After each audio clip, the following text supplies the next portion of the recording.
And the fire and fury in the United States over Iran is not visible in the European Union, which appears keen to better understand how President Rouhani is handling the situation. The German Foreign Minister Sigmar Gabriel told the German media that, quote-unquote, together with the European Union's foreign policy chief Federica Mogherini, we agreed to invite the Iranian foreign minister, if possible, the next week, end quote. Mr. Javad Zarif, the Iranian foreign minister, is yet to respond, but the invitation underscored that European leaders tend to be more open for dialogue and less inclined to point the finger. US Secretary of State Rex Tillerson went public with his disappointment.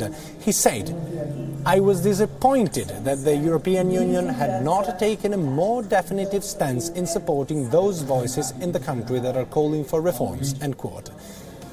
In Tehran, the Iranian Revolutionary Guard Corps announced that it had helped crush the anti-government protests, blaming them on foreign instigators, namely the US, Britain, Israel, Saudi Arabia, militants and monarchists.